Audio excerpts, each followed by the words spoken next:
Reading with your kids. Hola, ni hao, konnichiwa, assalamu alaikum, shalom, jambo, bienvenidos. Hi, my name is Jedley, and this is the Reading with Your Kids podcast. We are coming to you from the beautiful and historic neighborhood of Readville in the southwest corner of Boston, Massachusetts. You might be asking, what makes Readville historical? Well, it certainly isn't the fact that the Reading with Your Kids podcast is produced here. It's the fact that Readville is the home of the 54th Infantry. The 54th Massachusetts Volunteer Infantry Regiment was the first military unit consisting of black soldiers to be raised in the North during the Civil War. It was an incredible unit of fighting men who served valiantly all throughout the Civil War. The 54th Infantry trained here in Readville, and in what was once known as Fort Meigs, now it's Meigs Field, a beautiful little playground dedicated to those soldiers. That's just 3 blocks from my home. It's where my kids grew up. In fact, our property was the landfill for Fort Meigs. We have glass and bottles from that period popping up through our soil every once in a while after a big rainstorm. Unfortunately, what those brave men fought for, we're still fighting for today. Freedom, justice, equality. Dr. Michael Waters is here today to talk about his wonderful book for beautiful black boys who believe in a better world.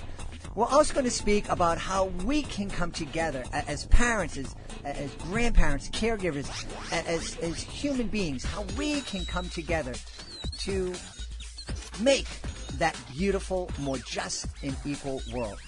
Join us right now from the great city of Dallas and Texas. He is the author of a really important book called For Beautiful Black Boys Who Believe in a Better World. Please welcome to the show, Dr. Michael Waters. Dr. Michael, how are you? I'm so well, thank you, and delighted to be with you, Jed. Thank you. I'm really excited for you to be here. I love the title of your book. Can we start by talking about what inspired you to create that title? Sure. Well, the first title, or the first inspiration for Beautiful Black Boys was our son Jeremiah, who I still claim to be the most beautiful black boy that I've ever seen. When I first set eyes on him, he captured my heart and my imagination of what is possible to create a better world. And matter of fact, he has been the inspiration of so many of our efforts in the space of social action and of social justice, but not just him. Also, this idea of beautiful and black is not something that is known or that is embraced across society, particularly as it relates to young boys. And so I wanted a title that, as trusted adults shared the text with their children, whether they were a young black boy or not, they would sense a level of encouragement and inspiration in the title, that they know that they can claim their inherent beauty, that they have something to contribute right now to our world, that they are to be loved, protected, guarded, and celebrated. And I hope that we accomplished it in what is a lengthy title, but I hope it is a title that resonates with the hearts of everyone who reads it. You know, something that resonated with my heart and it let me know right away that you and I have so much in common, even though we're half a country away from each other. When you talked about when you first laid eyes on your son and how you instantly fell in love with him, I felt the exact same way when I first met my son, and then later when I met my daughter. And I think that that's a great starting point for us to understand that as parents, we love our kids, and there's no difference between us, no matter what language we speak, what race we are, where we come from in the world. And I think if a great starting place would be for us just to recognize that our kids are special to us, and we want the world to be able to love them too. I would absolutely agree with that. The only thing I would add is a statement that came from the great James Baldwin when he was doing a debate years ago, 1965, in Cambridge, where he talked about the fact that there comes a time in the life of a black parent in particular that they come to the recognition that they are incapable of shielding that beautiful child from all of the experiences of racism and discrimination that they may have experienced in their own life. And that is quite a heavy recognition that the same beauty and same joy that this child brings to you is not seen by everyone who will encounter your child. And so in a real sense, then it becomes a responsibility of the parent to celebrate the child in the home, to ensure that they have a high self-esteem, to know that they are loved and cared for, but also in many ways to give them the tools that are necessary to navigate through the world as a young black child. And I believe that is our call and our responsibility as black parents. That does not mean that that's totally different from our responsibility as parents. I think that we are called to give our children the tools that are necessary so that they can successfully navigate their way through society and through the world. But there is that additional responsibility, I do believe, that comes with raising a black child, to make them aware of racism, aware of discrimination, aware of the threats that are somewhat constant against their person, and find a way at once to uphold them and uplift them and to ensure that they know their value, as well as to equip them as they move through society so they're not caught unaware. So what kind of things, as a black parent, do you need to teach your kid about racism and discrimination? Well, there are a number of things that maybe some parents don't think are essential lessons, but that I have found are, and they were taught to me, particularly as a young child, a young man, young woman. If you ever go into the store and purchase something, you always get the receipt. Because it's a possibility between the time you go from the checkout counter to the front door, someone might accuse you of stealing. And you need to have evidence that you've made the purchase. And it really doesn't matter how small the purchase might be, whether it's soda or bubble gum. That's a lesson that, young black children need to have, because frequently, unfortunately, they have been accused of crimes that they didn't commit. Also, to just have this discerning and awareness that if something just doesn't sit right with you, pay attention to that there may be something else that is going on, that sometimes you need advocates in educational spaces. Young children have talked frequently about, feeling that maybe their teacher taught them or interacted with them in ways that didn't happen with all other children. And we know this is backed up by much data, right? We know that black children are suspended at a higher rate than children of other races and ethnicities. We know that is a part of the school to prison pipeline, unfortunately, that so many young people are placed upon.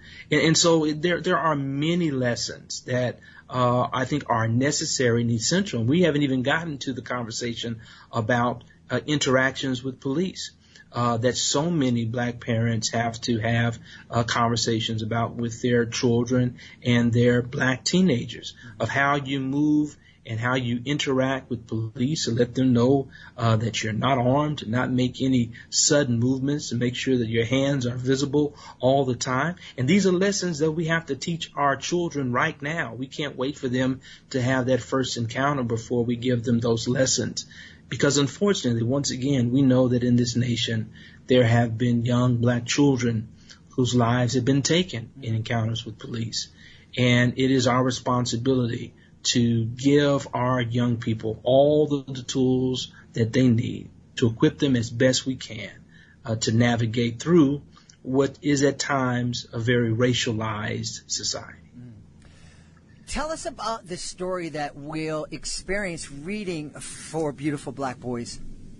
Well, I'm very active. My wife and I are very active in the social justice space, and over a number of years, I've been called to support, interact, speak on behalf of families who have lost loved ones to police brutality. I've also been called to stand with religious communities as they have suffered discrimination and intimidation. And as a part of that work, have had to show up in some very challenged spaces. But we've also wanted to expose our children to these realities. And so they have been with us to marches, to protests, well beyond even just these last few weeks and months.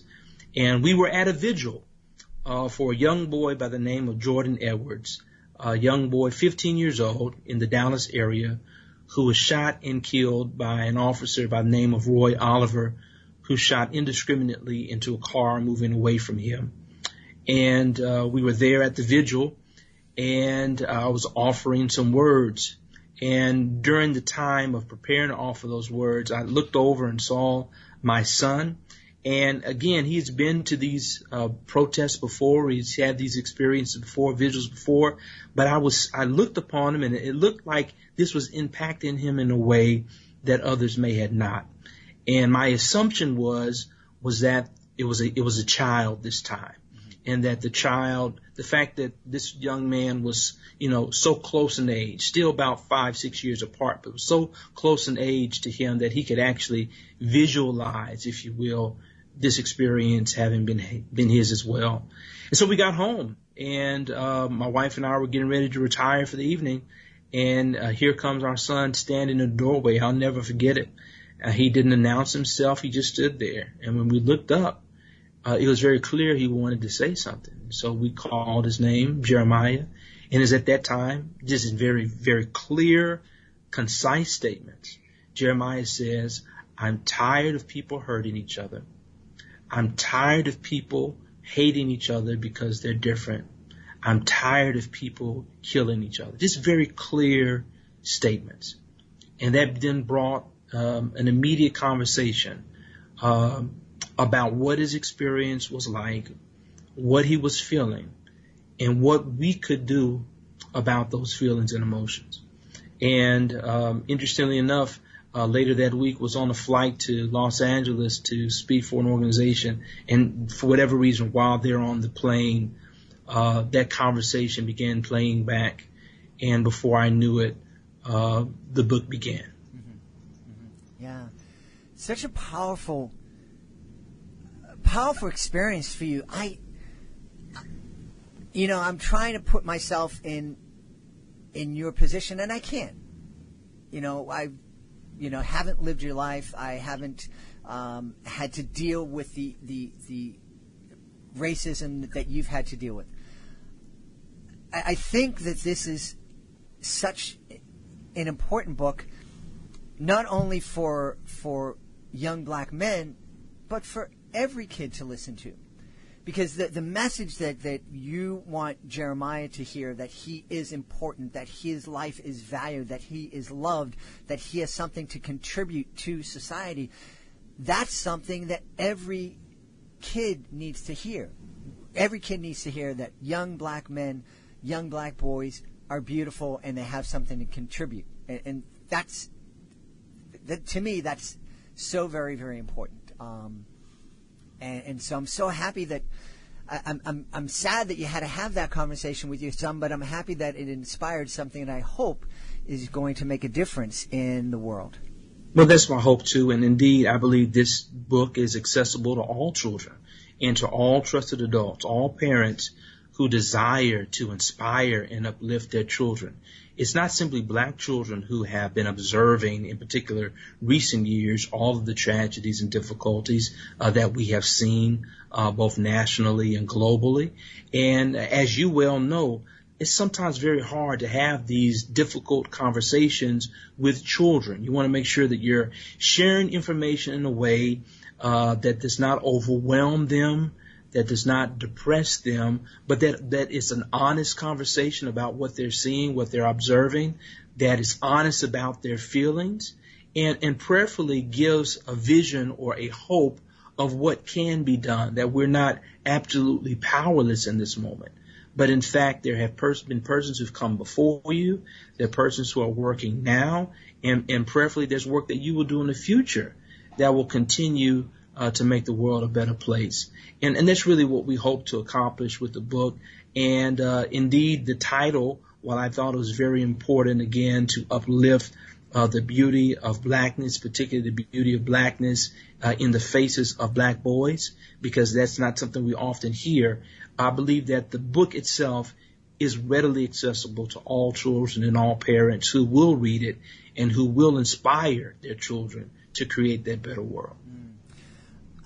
What kind of conversations do you think families can have, especially families, white families, Latino families, Asian families, can have with their kids as they read this book together? Well, I think one of the first questions or conversations is, let's peer into the lived-in realities of some of your peers.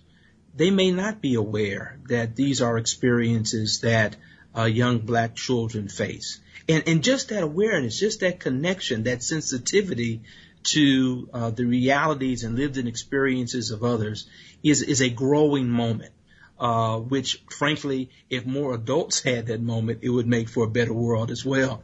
But the idea that kids can be inspired to say at a very early age, you know what, let me see what it is like, if you will, to stand in someone else's shoes, to know what's going on maybe on the other side of town or around the corner from me, that while we are similar in the sense that we're children and we're loved by parents and we've been created to do great things in the world, that maybe when we go home or maybe when we're back in our neighborhoods or maybe when we're just moving around in the world, our experience is different in these ways.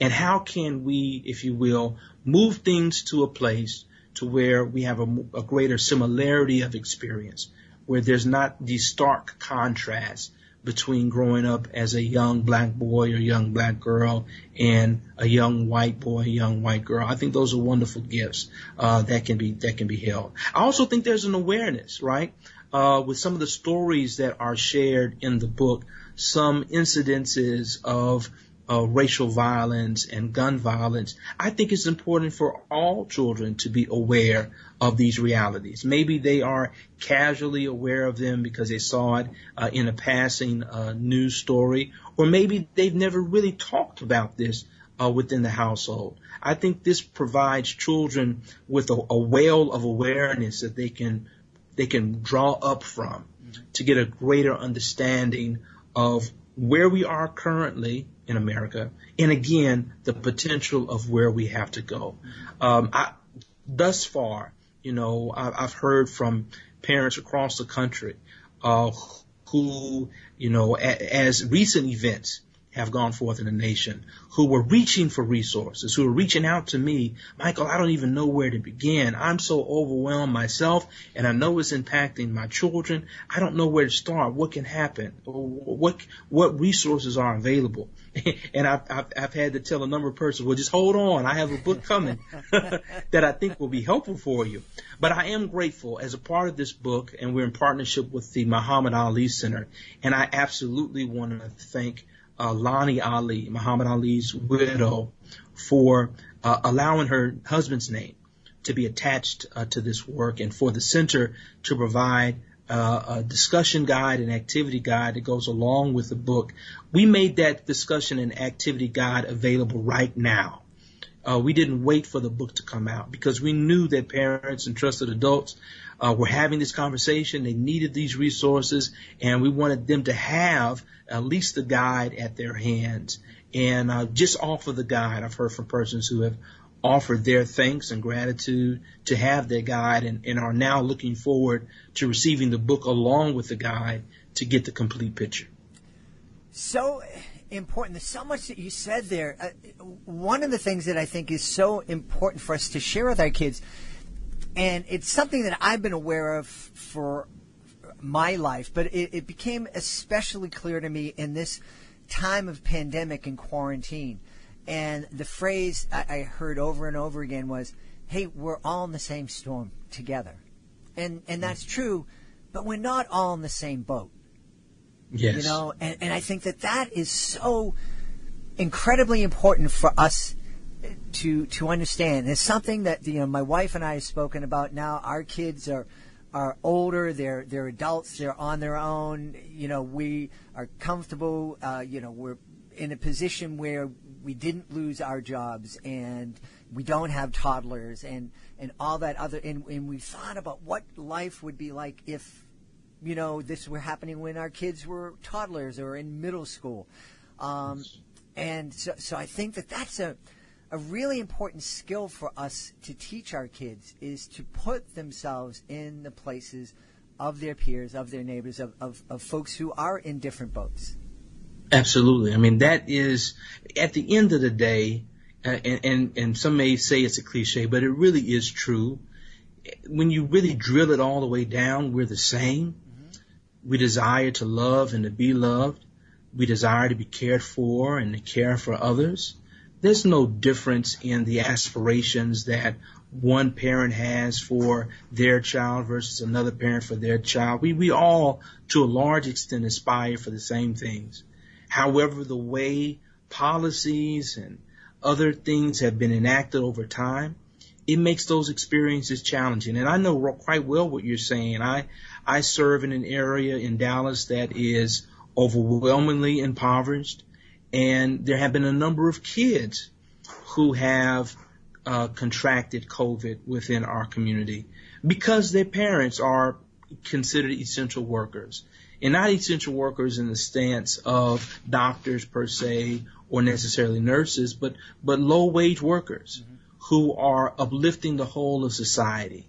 And to see those young children impacted by parents who must go out and earn a living and support society and also support their families is challenging and heartbreaking. But that's a story that needs to be told, that as some children do have the luxury and have the opportunity of being at a home where, you know, they're not running out of food, where the shift from an educational system in school to home was fairly easy because of the technology present at the home, that's not the experience of everyone. And then to add to that layer, that's not the experience of every child, because there is some racial dynamic to it, that there are certain communities that are void of this high volume internet service and the ability to connect very quickly to the internet because of environmental racism. Now, that's maybe considered to be a higher level conversation, but children, you know, when they're just moving around, they're aware, they're observing. You know what? There are a bunch of grocery stores on my side of town, but there are not many grocery stores on this side of town. Why is that the case? I mean, children are very discerning and very observant of the world in which they live. They may not have all of the pieces together, and that's our responsibility to get it to them. There may be a parent out there who says, and we talk a lot about the fact that so many parents want to insulate their child, bubble wrap their kids, and not expose them to failure, to sadness. What would you say to the parent who says, I don't want my kids to have to deal with this yet. This is too sad. This is too heavy. It can wait for later. Sure. Well, I think parents who have that viewpoint are operating from a point of privilege, meaning that for some parents, we can't wait. It's a conversation that we have to have right now, because it literally could mean the difference between life and death for our children. And so I think there's some parents who think they can wait, but they can't really. I mean, these are conversations that need to happen, right? We live in an age and a time where before this pandemic in particular, gun violence in schools was also a pandemic. And those are conversations that are having to be held. I mean, think about it. Last year, there were parents who were buying their children bulletproof backpacks in order to protect themselves should there be a school shooting. You ought not buy that backpack for your child without having also had a conversation about the violence in our society and what must be done to eradicate it. I don't believe that we can wait. I think there's too much at stake. And at the end of the day, I believe that if we do our jobs well, we are raising up a generation that can get it right. And in fact, that is my hope. A generation that has the courage and the awareness and the love for one another to not settle for some of the realities that maybe we have settled for, and to begin once again to create the better world in which they believe. So you just kind of answered my next question. You have hope. Absolutely. I absolutely have hope. Some of that is my theological formation. Some of that is the reality that I believe that when every child is born into the world, they are born with limitless potential and opportunity to create something we've never seen and had before. I don't believe necessarily that children have to wait until they're adults to make an impact. I'm a student of history, and I know that the struggle in Birmingham, Alabama was won by the Children's March, by the willingness of even children to offer themselves up for the cause of justice. I'm inspired by what I've seen in terms of the marches to end gun violence that have happened by young people all across the nation, that have happened in neighborhoods of young people who are saying we're not going to stand for this anymore. I'm inspired. I think there's a lot of gifting and creative genius in children today. I think that they have tools accessible to them via technology and the internet that we did not have available to us. I think there's a greater potential for social awareness for young people. I think about our own kids. Our children are already talking about, we have elementary school children, we have 3 children who are already talking about redlining and understanding, what is redlining, talking about food apartheid.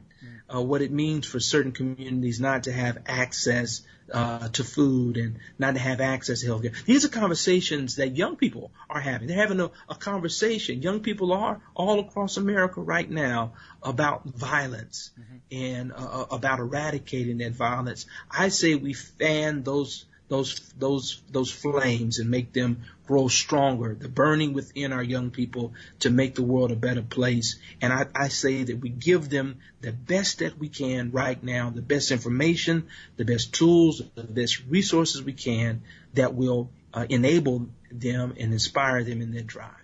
Well, I think one of the great resources that we can start with sharing our kids is your book. Tell us where we can find out more about your book and the other resources that you were sharing with us earlier. Well, thank you so much. For Beautiful Black Boys is available now for pre-order literally everywhere books are sold. The publisher is Flyaway Books, and you can find it at Flyaway Books, but literally everywhere books are sold. So inspired, again, that for the last 3 or 4 weeks, the book has already been in the top 5 amongst new children's book releases on Amazon. And that's been very encouraging. And it was also the #1 book on Amazon for books dealing with children and violence. I can't thank the public enough for those who've already received the resource, received the book in terms of making their order.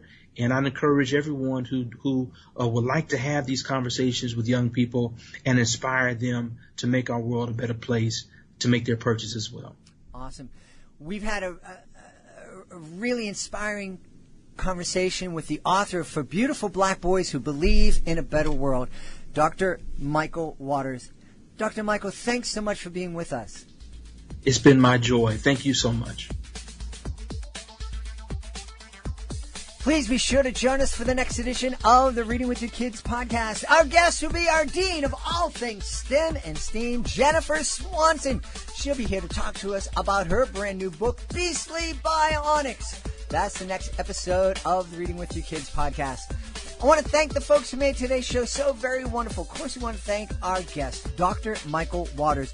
Please be sure to check out his book, For Beautiful Black Boys Who Believe in a Better World.